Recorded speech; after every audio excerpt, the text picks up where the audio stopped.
이 시간 우리에게 주시는 하나님의 말씀은 신약성경 누가복음 4장 14절로 21절까지의 말씀입니다. 말씀을 봉독하겠습니다.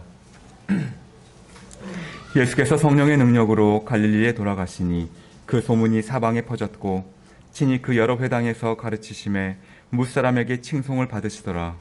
예수께서 그 자라나신 곳 나사렛에 이르사 안식일에 늘 하시던 대로 회당에 들어가사 성경을 읽으려고 서심해 선지자 이사야의 글을 들이거늘 책을 펴서 이렇게 기록된 데를 찾으시니 곧 주의 성령이 내게 임하셨으니 이는 가난한 자에게 복음을 전하게 하시려고 내게 기름을 부으시고 나를 보내사 포로된 자에게 자유를 눈먼 자에게 다시 보게 함을 전파하며 눌린 자를 자유롭게 하고 주의 은혜의 해를 전파하게 하려 하심이라 하였더라.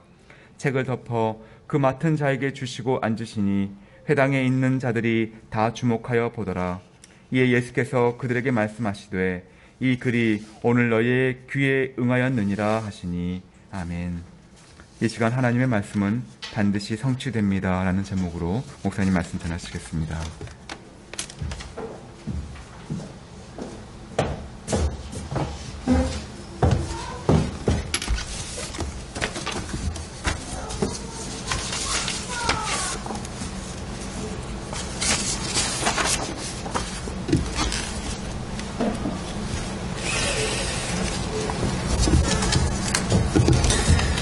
네, 벌써 2월 마지막 주입니다. 네, 시간이 참 빨리 흘러가는데요. 오늘은 하나님 말씀은 반드시 성취됩니다 라는 제목으로 같이 말씀의 은혜를 나누도록 하겠습니다.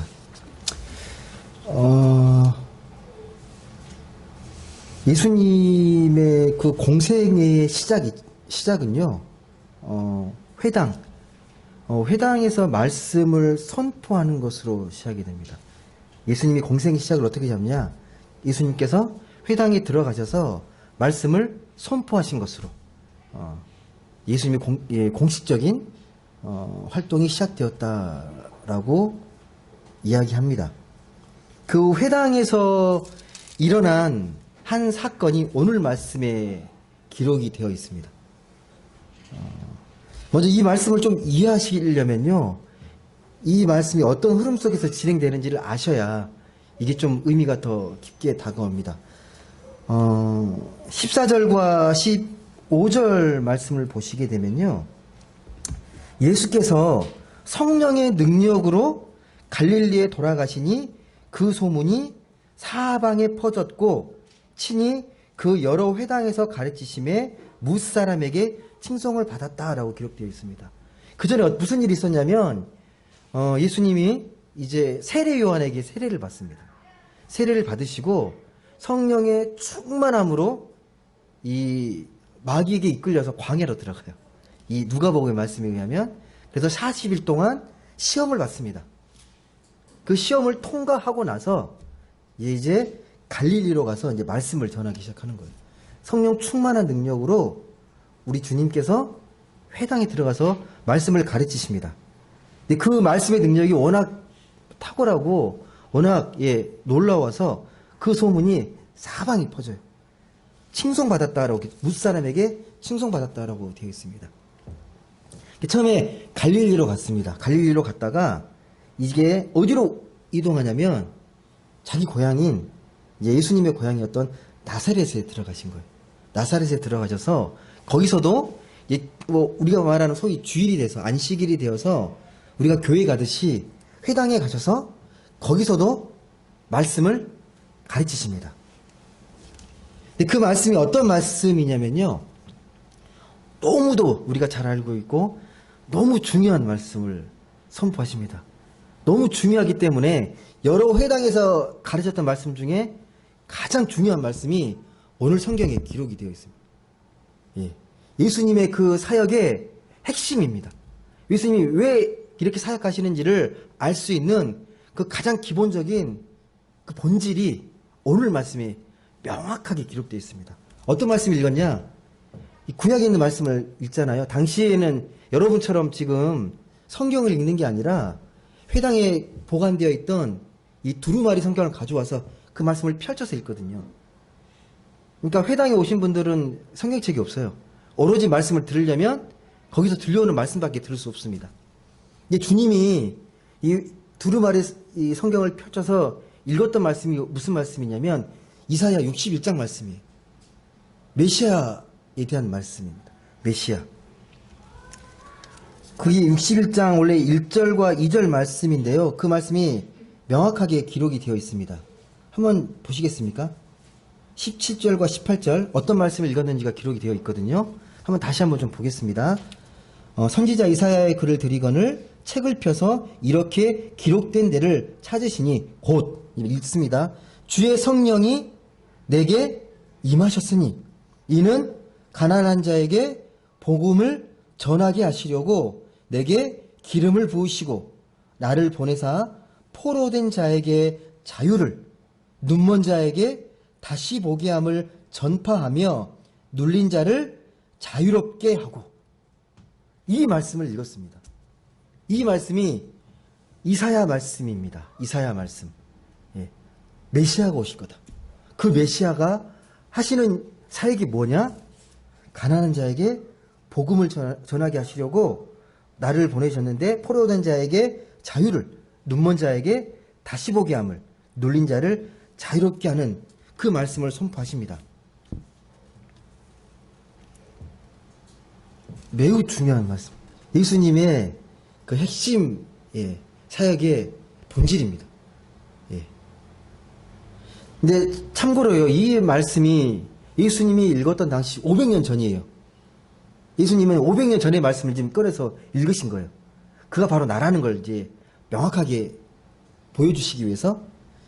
여러분, 그런데 보통 좀 기억하실 게 뭐냐면, 이 나사렛이라는 동네, 이 동네의 특징을 좀 잘 아셔야 돼요. 예수님의 고향이기도 한데요.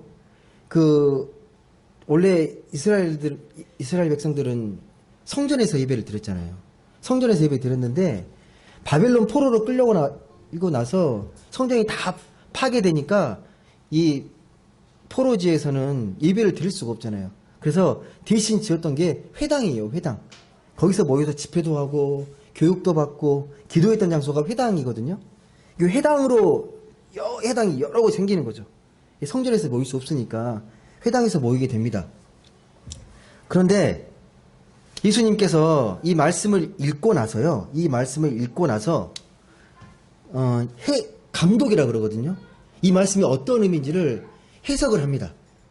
그러니까 지금 이 나사렛 회당에서 이 예수님의 말씀을 듣고 있는 사람들이 이 말씀을 듣고 나서 이 말씀이 무엇인지 주목해 보는 거예요. 이거 어떻게 해석하냐. 근데 첫 마디가 뭐였냐면 그 첫 마디가 21절에 기록이 되어 있습니다. 한번 보시겠습니까? 21절 한번 같이 읽어보겠습니다. 시작. 이에 예수께서 그들에게 말씀하시되 이 글이 오늘 너희 귀에 응하였느니라. 이 무슨 말씀입니까? 이 말씀을 딱 읽고 이 말씀이 오늘 너희에게 성취됐다. 와, 대단한 말씀입니다. 포로된 자에게 자유를 주고 눈먼 자를 다시 보게 하고 자유를 주는 이 놀라운 해방의 말씀이 오늘 이 말씀을 듣고 있는 너희에게 성취되었다고 선포한 겁니다. 여러분, 그러면 이 말씀을 들었던 이 나사렛 회당에 있던 이 사람들의 반응이 어땠을까요? 감격했을까요? 와, 귀한 말씀이다. 와, 우리에게 은혜의 말씀을 선포하시다니. 그랬습니까? 어떤 것 같아요? 아니에요.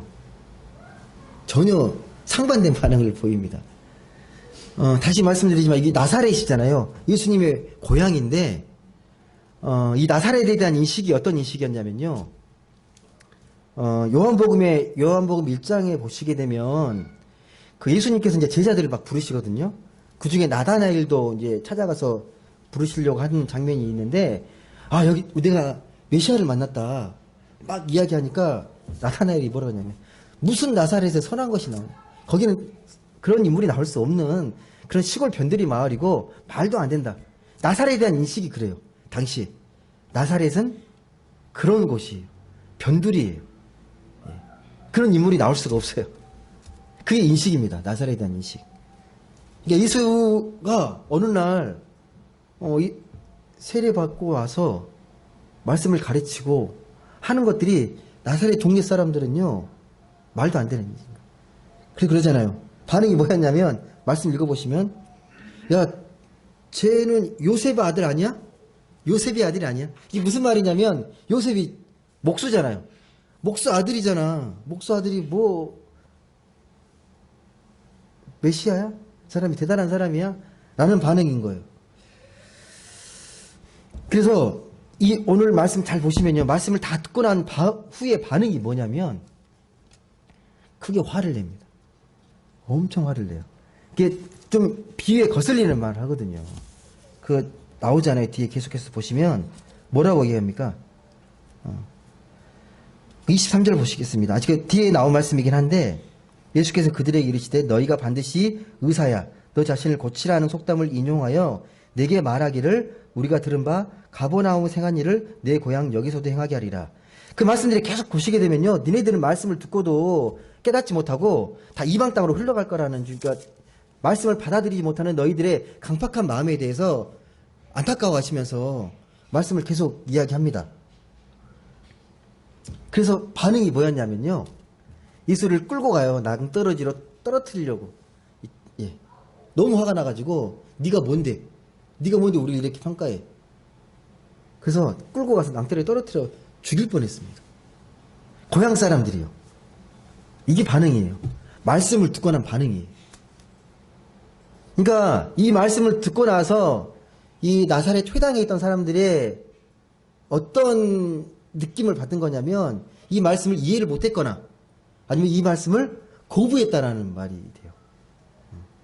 만약에 이 말씀을 온전히 이해했다면 감격해야 되잖아요. 근데 그렇지 않습니다. 오늘 이 말씀이 너희 귀에 응했다. 오늘 이 말씀이 성취됐다라는 말씀을 이해하지 못하거나 거부한 거예요. 여러분, 그런데 오늘도요, 이런 생명의 말씀을 다 받아들이진 않습니다. 오늘날 이 시대에도 똑같은 하나님의 말씀이 선포되지만 이 말씀을 다 이해하지 못합니다. 다 받아들이지 못합니다. 예수님께서 인용했던 이 말씀이 원래 어떤 의미의 말씀이었냐면요. 이사야 선지자가 이제 예언을 했잖아요. 너희들이 다시 돌아올 거다. 바벨론에 세방돼서 돌아올 거다. 그리고 다시 이스라엘의 영광을 회복할 거다. 희망과 위로의 말씀을 했거든요. 근데 돌아왔어요. 돌아와서 정말 부푼 꿈과 기대를 안고 성전도 다시 건축하고 성벽도 재건하고 막 하는데 형편이 나아지지 않아요. 여전해. 절망스러워요. 희망이 안 보여요. 낙담하고 막 이 실망이 가득한 가운데 다시 이 말씀을 61장에 선포합니다. 예. 아름다운 소식을 전하겠다. 복음이죠. 가난한 자에게 복음이 떨어지는데 포로된 자를 해방시키고 눈먼 자를 다시 보게 하고 놀린 자를 이렇게 세우시고 이 말씀을 선포한 거예요. 이게 무슨 말씀이냐면 너희들이 너무 절망스럽고 희망이 없어 보이고 세상을 보면 더 이상 기대할 게 없지만 지금 이 순간 하나님은 여전히 너희와 함께 하셔서 이미 은혜의 해가 선포되었다라는 거예요. 그게 오늘 말씀에 나와 있는 주의 은혜의 해를 선포했다라는 말씀으로 압축이 됩니다. 니네들이 봤을 때는 여전히 절망스럽고 하나님이 없는 것 같지만 하나님은 여전히 일하시고 하나님의 섭리를 이루고 계신다. 성취하고 계신다. 예. 주의 은혜의 해를 선포합니다. 여러분, 이 가난한 자는요, 물론 정말 가난한 자도 포함되어 있는데 더 깊은 의미가 담겨 있습니다. 가난한 자에게 이 복음이 선포된 거거든요. 가난한 자가 무엇이냐면 정말 세상에서는 더 이상 기대할 거 없고 세상으로부터 상처받은 사람들이 오직 하나님께만 매달릴 수밖에 없는 그런 절박한 상황이 있잖아요. 사람도 못 믿겠고 세상도 믿을 수 없는데 이 남은 게 하나님밖에 없는 사람. 자연스럽게 하나님께 매달릴 수밖에 없는 사람을 가난한 자라고 선포를 합니다. 남은 게 하나님밖에 없어요. 예. 세상을 의지하고 싶어도 하나님밖에 의지할 수밖에 없는 그런 사람이 오늘 말씀에 가난한 자입니다. 하나님의 은혜로 자신의 운명이 새롭게 변화되기를 간절히 희망하는 사람, 그게 오늘 말씀에 가난한 자예요. 예수님께서 이 말씀을 가져오셔서 그 메시아가 난데 그 말씀이 오늘 이 말씀을 듣고 있는 너희에게 성취되었다고 이야기하는 거예요. 알아먹으면 좋은데 알아듣지 못해요. 예. 여러분 어떠신 것 같습니까? 여러분은 오늘 우리의 모습 주님만 바라보고 가난한 자의 심령이십니까? 가난한 심령이세요?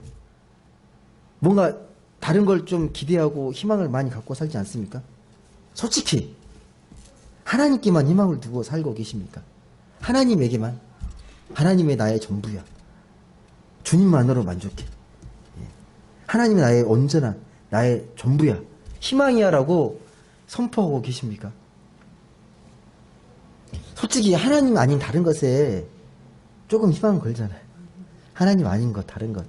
뭔가 불안해서, 뭔가 좀 이렇게 찜찜해서 뭔가 다른 걸 좀 하나님이 채울 수 없는 것들을 뭐 채워야 된다라고 생각할 수 있습니다. 예. 세상이 이렇게 얘기하잖아요. 예. 물질의 욕망을 채워야 니네들이 행복하다고 끊임없이 이야기하잖아요. 이런 자본주의 시대에 물질의 어떤 것들이 채워지지 않으면 너희들은 힘들어, 불행하다라고 자꾸 이야기하잖아요. 여러분이 뭐 살아오셔서 아시겠지만 그런 것에 집착할수록 만족감이 없지 않나요? 늘 부족하잖아요. 예. 이만큼 있으면 더 있어야 될 것 같고 이만큼 채워지면 더 있어야 될 것 같고 그게 물질의 속성이잖아요. 더 갖고 싶게 하는 만드는 것. 어쩌면요 지금이 어느 시대보다 물질적으로 가장 풍요로운 시대잖아요. 예. 물론 여전히 뭐 가난하고 또 힘들게 사는 분도 계시지만 대부분의 사람들은 그래도 먹는 걸로 걱정하는 사람들은 예전에 비하면 훨씬 줄었습니다. 훨씬 물질적으로 풍족한 시대인데 그런데 여전히 그럼에도 불구하고 말씀은 상대적으로 빈곤한 시대에 살고 있어요. 더 말씀을 듣기 좋은 시대라고 하지만 말씀이 빈곤한 시대에 살고 있습니다. 우리 애가 살아가는 세대가요. 여러분 다시 말씀에 좀 돌아와서 말씀에 보시게 되면 이 가난한 자를 약간 구체적으로 나누거든요. 예. 세 부류로 나눕니다. 원래 이사야 말씀에는 마음이 상한 자, 포로된 자, 눌린 자로 나와 있는데 오늘 말씀 18절 보시게 되면 어떻게 나와 있습니까? 4장 18절 오늘 말씀 보시게 되면 포로된 자, 눈먼 자, 그리고 눌린 자라고 되어 있습니다. 좀 약간 다른 것 같은데요. 좀 공통적으로 느껴지지 않습니까? 이런 사람들이 어떤 사람들인지 포로되고 눌려있고 마음이 상하고 갇혀있고 뭡니까? 어떤 사람들이 특징이죠? 예, 절망스러운 사람들, 예, 삶에 지쳐있는 사람들, 그런 사람들이에요. 같은 맥락입니다. 다른 것 같은데 예, 달리 표현한 것 뿐입니다. 여러분 이스라엘은요 얼마 전까지 포로로 살았어요. 바벨론 포로로. 우린 식민지의 삶을 잘 모르잖아요. 포로라는 게 그냥 느낌만 갖고 있지 진짜 내 현실에서 그게 어떤 삶인지를 잘 모르잖아요. 예, 자유로운 삶이 아니고 갇혀있는 삶이고 눌려있는 삶이잖아요. 예. 근데 무엇보다도 이들의 가장 큰 고통이 뭐였냐면 포로로 끌려와서 성전이 파괴되고 안식일이 되면 예배를 드려야 되는데 예배를 드리지 못하는 거예요. 타지에 있기 때문에. 그 정말 절망스러운 거죠. 예.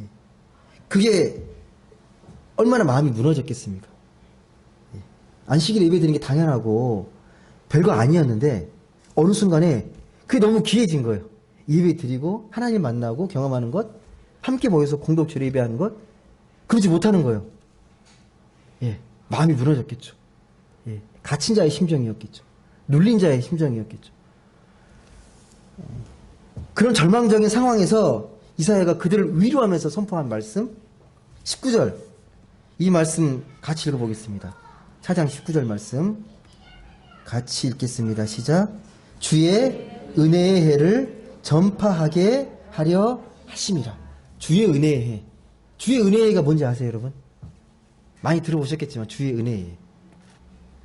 이걸 한마디로 말씀드리면 희년을 말하는 겁니다. 희년. 희년 들어보셨죠? 희년. 희년은요, 50년째 되는 날 모든 게 자유로워지는 걸 해방됐다 선포하는 날이거든요. 시작은 안식일로 시작돼요. 우리가 안식일 날 6일 일하고 하루 쉬잖아요. 쉼이 필요하잖아요. 그리고 안식일이 확대돼서 안식년이 돼요. 6년 동안 열심히 그 땅에 있는 땅들도 6년 동안 기경했으면 1년은 쉬어줘야 돼요. 7년째가 되게 되면요. 여러 의미가 있습니다. 예. 안식년이에요. 예. 땅도 자유를 주는 거예요. 기경하면서. 근데 희년은 뭐냐면요. 50년 세월 동안 사람들이 다 다르게 살아가는데 누군가를 열심히 살려고 하다가 빚을 지고 땅을 빼앗기고 점점점 가난해지고 누구는 점점 부자가 되고 점점 빈부격차 생기고 막 그렇게 되는 거예요. 이걸 다시 원상태로 회복되고 해방시키는 날이 희년이에요. 그게 50년째 된 날. 예. 안식년이 7번 지나게 되면 희년이 됩니다. 가난한 자, 정말 절망적인 사람들은 이 희년만을 바라보겠죠. 희년. 빨리 희년 돼서 나 자유로워졌으면 좋겠다. 50년의 세월이 짧은 세월이 아닌데 그 시간을 간절히 기다립니다. 이거 한마디로 말씀드려서 이 희년이라는 건요, 가난으로 인해서 이 빈부격차가 생기고 사회 불평등한 이 사회적 구조가 다시 원래대로 회복되는 날. 그게 희년, 주의 은혜의 해입니다. 팔렸던 땅도 제 주인에게 돌아가고 종됐던 사람들도요, 자유인이 됩니다. 이 50년째 되는 날은요. 그러니까 50년 만에 돌아오는 희년은 한마디로 모든 게 완전히 회복되어지고 정말 주님의 은혜다라고 고백할 수밖에 없는 날이에요. 그게 주의 은혜의 해, 희년입니다. 근데 예수님께서 이 말씀 하는 거예요. 이 말씀. 예. 지금 그 희년의 해방의 은혜가 오늘 나사렛 회당에 모여있는 너희들 가운데 성취되었다 라고 말씀하는 겁니다.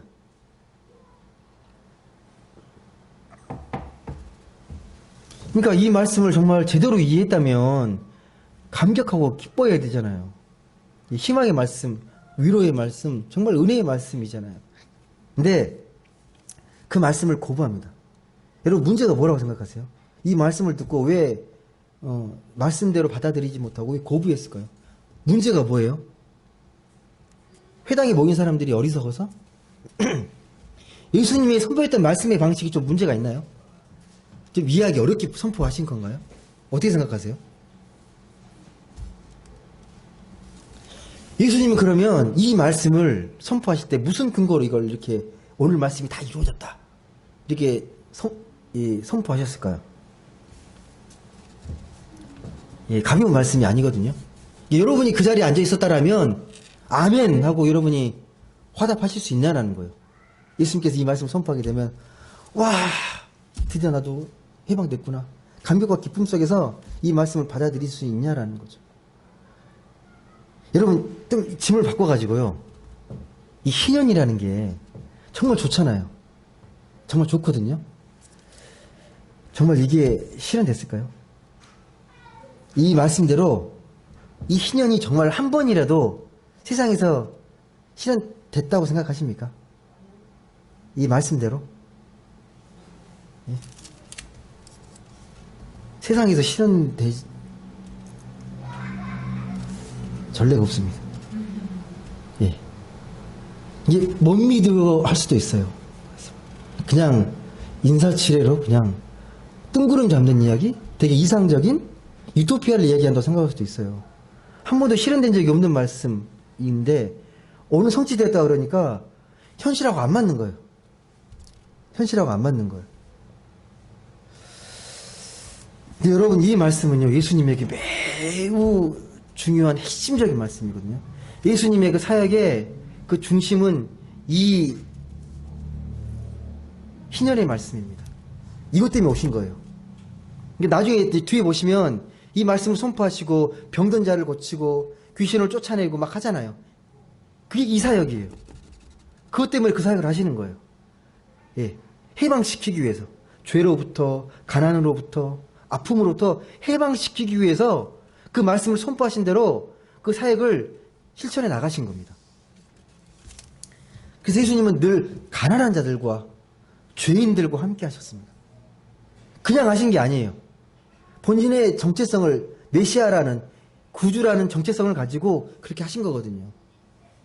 마태복음 5장에 보면요, 산상수훈이 나오는데요, 계속 나오는 게 뭐예요? 심령이 가난한 자, 너희가 복을 받았다. 천국이 너희 것이다 라고 말을 합니다. 예. 다 희년의 말씀이거든요. 부자는 뭐라 그래요? 부자한테는 그러면, 부자한테는요? 부자에게 뭐라고? 기억나십니까? 부자들에게, 당시 부자들에게 했던 말씀이 있습니다. 예. 화가 있다 그러거든요. 왜 화가 있냐? 너희는 너희가 받는 거 물질로 이미 위로를 받았다는 거예요. 너희는 화가 있다라는 거예요. 근데 가난한 자는 그걸 받은 적이 없기 때문에 더 너희가 위로받고 천국이 너희 것이고 하나님 나라의 축복을 받을 것이라고 선포한 거예요. 슬퍼하지 말라고. 이 땅에서 너희들이 가난하고 힘든 것들을 슬퍼하지 마. 하나님 다 기억하고 있어. 다 갚아주실 거야. 라는 말씀입니다. 그러니까 이 땅에 살아가면서 상급을 너무 많이 받으면 하늘나라에 위로가 없다는 말씀 가끔 하잖아요. 예. 너무 물질로 이런 것들을 채우게 되면 하늘의 위로가 적어진다라는 거. 여러분, 누가복음 1장에 보시게 되면요, 마리아가 예수님을 임신한 후에 그 친족인 엘리사벳을 찾아갑니다. 엘리사벳이 누구냐? 이 세례 요한을 임신했던 엄마예요. 6개월 전에 임신을 했었거든요. 마리아가 임신하기 전에 이 불안한 마음에 이 친족이었던 엘리사벳을 찾아갑니다. 그랬더니 이 엘리사벳이 임신해 있는 그 마리아에게 그 태중에 있는 아이한테 이렇게 고백하거든요. 내 주님이라고 고백합니다. 내 주님. 이 말을 듣고 답가로 마리아 찬가를 부릅니다. 이 마리아 찬가 내용이 좀 특이해요. 사회적인 메시지가 담겨 있잖아요. 뭐라고 되어 있냐면 태어날 아이는 교만한 자를 흩고 권세자를 내리칠 것이며 반대로 비천한 자를 높이고 줄인 자를 배를 부를 것이다. 이 아이가 태어나게 되면 이런 일을 할 거라는 거예요. 예, 사회적인 메시지죠. 예수 그리스도께서 태어나시게 되면 이런 사역을 하실 거라는 거예요. 근데 이 말씀이요, 오늘 읽었던 말씀하고 똑같아요. 사역의 내용이 똑같습니다. 미리 예견하신 거죠. 가난한 자에게 복음을 전한다는 말은요, 이 희년, 주의 은혜의 희년을 선포하는 일입니다. 그럼 여러분, 이걸 오늘로 가져와가지고 이런 선포를 세상 사람들에게 하면 좋아할까요? 이 말씀이 성취됐습니다. 여러분 다 이렇게 원상대로 회복될 거예요 라고 희년의 말씀을 선포하면 세상 사람들은 좋아할까요? 동의할까요? 개인에 따라 좀 다르긴 할 텐데 이 자본주의 시스템에 익숙한 사람들은 말도 안 되는 이야기라고 할 거거든요. 한번 어떤 정치인이 정말로 이 성경 말씀에 잘 깨달아가고 이해해서 이 정신에 따라서 우리가 정말 열심히 살려다가 많은 빚을 지고 부도나고 파산한 사람들 빚 다 탕감해 주자라고 그렇게 막 제안했다고 해봅시다. 다 막 동의하실 것 같아요? 아닐걸요? 아니에요. 분명히 한쪽에서 이렇게 얘기합니다. 아니 그렇게 쉽게 빚을 탕감해 주면 열심히 빚 갚은 사람들은 뭐가 되냐고. 말도 안 된다고. 의욕을 근면 성실한 사람들의 의욕을 다 떨어뜨릴 거라고 분명히 그렇게 얘기할걸요. 희년의 정치는 막 적용해가지고 막 이야기하게 되면 이건 이제 여러분 제가 분명히 말씀드리는데요. 여러분이 그런 사고에 익숙해져 있다면요, 여러분도 자본주의적인 사고에 익숙해진 겁니다. 이 말씀에 나와 있는 희년의 정신, 공의의 정신하고는 좀 거리가 멀어요. 혹 여러분 주변에 내가 약간 손해 보는 것 같고 혹시 그런 혜택을 받더라도 여러분은 너그럽게 이해해 주셔야 돼요. 혹이요. 나는 열심히 일해서 겨우 이만큼 일해섰는데 이 사람 쉽게 빚을 탕감받네? 그러나 뭐 손해보는 마음이 드시면 안 됩니다. 그럼 복음의 정신이 아니거든요. 여러분 이건 사람이 착하고 아니고가 문제가 아니라 오랫동안 이 시대의 가치관에 익숙해지면요, 이 복음의 정신이 자꾸 후순위로 밀리게 돼요. 예. 그래서 여러분 자꾸 말씀에 대해서 깊이 묵상하셔야 됩니다. 예. 남들이 똑같이 생각하는 게 다 그게 가치관이고 그게 상식은 아니에요. 그게 진리는 아닙니다. 이런 점에서 이사야 말씀 이게 성취되었다, 현실성이 없어 보인다는 거예요. 말도 안 되는 소리 하지 말라고 하는 거예요. 이 말씀하게 되면 택도 없는 소리라는 거죠. 이런 말씀. 예. 이루어질 수도 없는 말씀을 이렇게 자꾸 공치사냐는 거죠. 그걸 공감했다면 고향 사람들이 어떻게 예수님을 거부하겠습니까? 예. 여전히 예수 믿지 않은 사람들은요, 가끔 그런 말을 하는 분이 계세요. 예수 믿으면 떡이 나오냐 밥이 나오냐, 이 아까운 시간에 왜 예배 드리고 있냐, 이 시간 낭비하고 있냐 라는 분들이 계십니다. 예. 우리는 거룩한 시간 낭비를 하고 있는데 어느 시간보다 귀한 시간인 거 여러분이 아시잖아요. 예. 여러분, 그래서 그런 말을 할 때마다 정말 너 예수 믿으면 행복하냐라고 물어봤을 때 정말 행복이 뭔지를 좀 여러분이 잘 이해하고 삶으로 보여주셔야 돼요. 예수 믿으면 행복하다고 삶으로 보여주셔야 합니다. 세상은 그렇잖아요. 물질이 풍요롭고 삶이 좀 더 고급스러워지면 행복할 거라고 생각하잖아요. 예. 집에 고급 소파가 있고 초대형 최신식 TV 막 1억짜리가 넘는 TV 있으면 행복할 것 같잖아요. 참 신기한 게 사람이 여러분도 느끼셨겠지만 아무리 갖고 싶은 물건도 어느 순간 처음엔 정말 좋아했다가 좀만 지나면 익숙해지잖아요. 그 물건이 늘 있었던 물건이고 당연한 물건이에요. 특별한 물건이 아니에요. 당연한 물건입니다. 고마움과 감사함이 없죠. 그거 보고 계속 감격하고, 와, 내가 이런 물건을 갖게 됐다니, 내가 이런 데서 살게 됐다니. 아니잖아요. 어느 순간 다 익숙해집니다. 그 좋았던 이 최고급 전자제품이 어느 순간 고철덩어리가 되잖아요. 시간 지나면 버려야 되잖아요. 영원한 게 아니잖아요.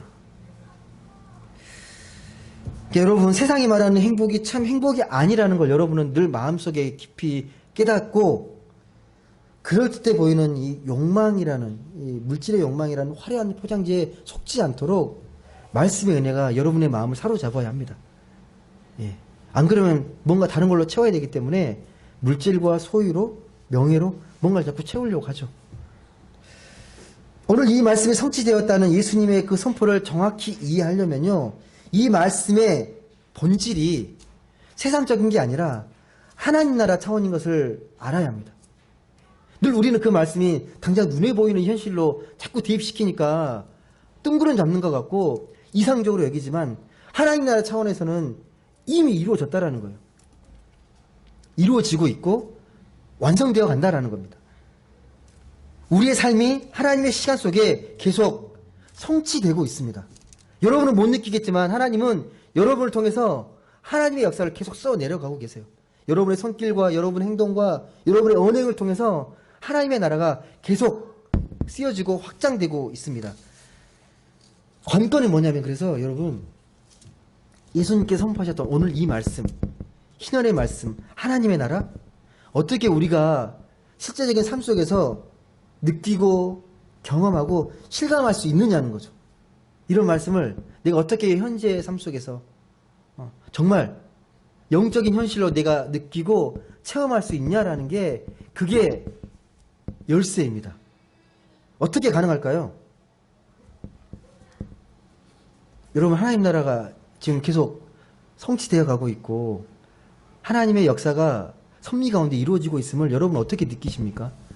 일상의 삶 속에서 어떻게 체험하십니까? 어떻게 알 수 있을까요? 혹시 그런 경험 없어요? 막 하나님의 은혜로 충만하고 하나님을 체험했다고 막 하는 것들 지켜보시면서 나는 별로 그러지 못한 것 같아서 좀 답답하게 느끼는 그런 심정들? 혹시 그런 적 없으십니까? 예. 남들은 다 하나님 경험한다고 하는데, 하나님의 기도 응답을 받았다고 하는데 나는 별로 그런 걸 못 느끼겠다고 여겨지는 그런 경험들 혹시 없으십니까? 다시 말씀드리지만 하나님의 나라의 특징은요, 우리가 눈으로 보고 만져지고 그런 차원의 그런 1차원적인 감각적인 차원이 하나님 나라가 아니에요. 그게 아닙니다. 여러분도 아시잖아요. 보이는 게 전부가 아니라는 걸 아시죠? 이 보이는 세상이 전부다라고 세상을 이야기하지 않잖아요. 보이지 않는 것도 분명히 있다는 거 여러분 인정하시잖아요. 예. 세상은 보이는 게 전부가 아닙니다. 제가 한번 쉽게 예를 들어드릴게요. 예. 오늘 가정이 있습니다. 가정이 있는데, 가정이 자녀도 있고, 이렇게 부부가 있고, 다 이렇게 함께 살아가는데, 남들이 이 가정을 보니까 너무 불행해 보이는 거예요. 되게 힘들고 어렵게 살아가는 것 같고, 예. 너무 궁핍해 보이고. 근데 이 가족들이 늘 화기애애하고, 늘 즐겁고 기쁘고 막 그래요. 예. 둘 다 힘들게 나가서 일하고 돌아오는데, 집에 돌아오면 늘 웃음꽃이 막 끊어지지 않습니다. 아내가 피곤하면 뭐 시키지 않아도 남편이 막 밥하고 막 이렇게 막 음식 만들고 뭐 자녀들이 와가지고 같이 막 도와주고 막 즐겁게 막 일하면서. 예. 그게 왜 가능할까요? 사랑의 힘 아닌가요? 서로를 믿고 신뢰하니까, 사랑하니까, 이 가족이라는 그 사랑의 힘을 아니까. 예. 하나님의 나라의 속성이 그렇습니다. 우리 눈에 보이진 않지만 남들은 이해를 못해요. 그렇게 살아가지고 뭐가 어떻게 살 거야. 근데 거기는 행복해요. 만족하고. 예. 눈에 보이지 않는 힘이 있다는 거잖아요. 그 사랑의 힘이 있다는 거거든요. 여러분이 그걸 보여주셔야 돼요. 뭐 물질에 많고 지금 뭐가 있고 없고 환경과 조건에 초월해서 하나님 있는 행복이 무엇인지를 여러분의 삶으로, 여러분의 그 눈빛으로 보여주셔야 합니다. 여러분은 그 보이지 않는 하나님의 능력을 언제 느끼세요? 혹시 여러분은 혹시 하나님 살아계시구나, 이 하나님의 능력 언제 혹시 느끼십니까? 여러분, 우리가 뭔가 자꾸 눌리면요, 뭔가에 매이게 되면요, 위축되고 능력이 없습니다. 예. 많이 느끼셨을걸요. 오늘 말씀에 그런 마음의 상태예요. 포로된 마음의 상태, 뭐가 눌려있는 상태, 뭐 갇혀있는 것 같은 상태. 그 본질이 뭔지 아십니까? 그 본질이? 이런 마음들을 여러분 아시겠지만, 사단의 세력들은 계속 이용하거든요. 우리가 믿는다고 하면서도 계속 한쪽에서 우리를 괴롭히는 게 뭐냐면, 야, 네가 지금 하나님 믿어? 응? 그런 좁은 마음으로, 그렇게 이기적인 마음으로, 너 하나님 믿는 거 아닐 거야. 계속 내 마음을 의심하게 하고 시험케 하잖아요. 그게 죄의 속성이에요. 늘 죄인된 마음 가운데 우리가 죄와 죽음에서 해방되지 못하면요, 늘 이 포로된 마음과 눌려있는 마음, 억눌린 마음 속에 살아가게 돼요. 거기서 능력이 발휘되지 않습니다. 그래서 예수님이 선포하신 거예요. 너희는 그런 것들에서 해방되었다, 자유케 되었다라고 말씀하시는 거예요. 예. 이 말씀을 제대로 이해하셔야 돼요. 너희는 그런 것들에 더 이상 매일 필요가 없다는 거예요. 매인 몸이 아니라는 거예요. 자유의 몸이 되었다는 거예요. 우리를 포로 삼고 눈멀게 하고 억압하고 마음에 상처내는 것들로부터 너희들은 이제 해방되었다라는 겁니다. 여러분, 우리는요, 다른 사람들에게 인정받고 싶은 욕망이 되게 강하거든요. 인정받고 싶어 하잖아요, 남들에게. 근데 여러분, 이 마음이 너무 강해지면 평안이 없습니다. 너무 그런 거에 마음이 빼앗기면요, 이 마음이 평온함이 없어요. 자꾸 남의 시선에 더 신경 쓰게 되고, 남이 나를 어떻게 생각하는지에 대한 마음 때문에 마음이 평안이 없습니다. 솔직히 우리가 일용할 양식만으로 충분히 만족할 줄 알게 되면요, 오늘 말씀했던 것들, 그 삶에서 일어나는 대부분의 문제들, 큰 문제가 아니라는 걸 알게 돼요. 내가 정말 일용할 양식으로 만족할 줄 알게 된다면, 자연이 주는 것들, 또 내 주변에 있는 것들의 소소한 행복들, 이게 얼마나 귀하고 아름다운 것들인지를 깨닫게 됩니다. 그리고 우리가 비록 이렇게 함께 예배 드리는 모습들이 소박해 보이지만, 이 예배의 시간들이 얼마나 소중하고 아름답고 귀한 것인지를 깨닫게 되고, 그게 바로 일용할 양식, 영적인 일용할 양식이라는 것도 우리가 깨닫게 됩니다. 여러분, 오늘 말씀의 의미를 다시 한번 잘 기억하시길 바랍니다. 일용할 양식, 일용할 양식으로 만족해야 되는 것, 이건 제가 말씀하는 게 아니라 예수님께서 말씀하신 거잖아요. 주기도문을 통해서 가르쳐 주신 거잖아요. 일용할 양식으로 만족할 줄 아는 마음. 물론 개인에 따라서 일용할 양식의 기준이 좀 다른 것 같아요. 정말 문자적으로 일용할 양식으로 생각하는 분도 계시고, 내가 생각하는 일용할 양식은 이 정도, 이만큼, 예, 좀 이렇게 좀 여유롭게 뭐, 예, 여가도 즐겨야 되고, 더 좀 이렇게 누려야 되고, 일용할 양식에 대한 기준은 솔직히 사람마다 달라요. 똑같지 않습니다. 좀만 깊이 들어가 보면. 예. 문자적으로는 예, 새끼 밥 먹고 사는 게 일용할 양식이겠지만, 좀 더 들어가 보면 삶의 처지와 환경에 따라 달라요. 제 자신도 생각해 보거든요. 내가 일용할 양식으로 만족하고 있는지, 네 자신이 생각하는 일용할 양식이 어느 정도일까라고 깊이 생각해 보면 솔직히 자신할 수는 없습니다. 그럼에도 불구하고 오늘 말씀에 제가 의지해서 말씀을 드리는 것, 그 일용할 양식에 만족할 줄 아는 것, 현재 주님께서는 나에게 가장 좋은 것으로, 나에게 필요한 것으로 채우고 먹이신다라는 그 믿음만은 꼭 기억하셔야 합니다. 예. 부족한 거 아니야? 더 주셔야 되는 거 아니야? 그런 마음은 좀 내려놓으셨으면 좋겠습니다. 쉽지 않지만 저도 여러분과 함께 말씀의 길을 가려고 예, 몸부림치는 사람이거든요. 그래서 오늘 제가 이 시간 말씀을 의지해서 다시 권면드립니다. 오늘 말씀이 여러분에게 성취됐습니다. 기쁘시죠? 감격하셔야 되거든요. 말씀을 잘 이해하셨어요. 감격하셔야 돼요. 예. 세상은 계속 그렇게 이야기해요. 여러분 뭐 노후에 필요한 양식들 지금부터 잘 대비하고 잘 준비하라고. 틀린 말은 아니에요. 그런데 더 중요한 걸 잊으시면 안 돼요. 영혼의 양식을 차곡차곡 잘 쌓아두셔야 돼요. 안 그러면 정말 여러분이 힘들고 어려울 때 흔들릴 수 있습니다. 지금부터 차곡차곡 영의 양식을 먼저 쌓으십시오. 그게 중요합니다. 예. 내 영혼이 어떤 상황에서도 든든히 평안히 설 수 있도록 영혼의 만족을 언제든지 내가 느끼고 누릴 수 있도록 영적인 양식을 차곡차곡 잘 쌓는 우리 모두가 됐으면 좋겠습니다. 말씀을 맺겠습니다. 삶의 걱정이 많고 불안이 많을 때 오늘 말씀을 꼭 기억하십시오.